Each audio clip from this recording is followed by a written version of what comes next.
আমি কি মাল এটা আমি 7 দিন পর দেখাবো। দেশের মানুষ, দেশের বিপ্লবী ছাত্র জনতা আমার সাথে আছে।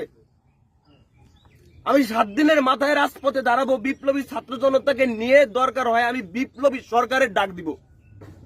এই সরকারের উপর 60% মানুষ আস্থা হারাই ফেলছে। কি উচিত ছিল? আমরা যারা ফ্রন্টে আন্দোলন করেছি তাদের প্রোটেকশন দেওয়া দরকার ছিল এই সরকারের।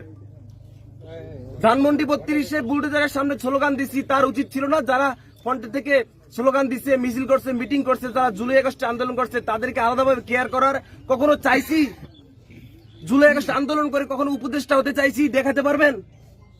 কিছু চাইছি, টাকা চাইছি, পয়সা চাইছি, দেশের মানুষের নিরাপত্তা চাইছি, নিজের নিরাপত্তা চাইছি। সেখানে এখন আমার বাড়ি নাই। লাউড অ্যান্ড ক্লিয়ার ভাইয়া, 7 দিনের মাথায় আমি আমার পোড়াবাড়ির রাস্তায় দাঁড়াবো।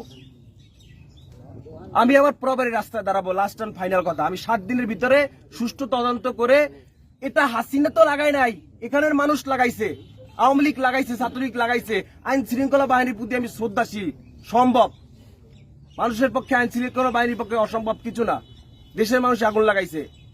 সুষ্ঠু তদন্ত করে 7 দিনের ভিতরে আইনের আওতায় এনে আমার ঘর পূর্ণভাবে নতুনভাবে গঠন করে দিতে হবে, নতুবা আমি 7 দিনের মাথায় রাজপথে দাঁড়াবো।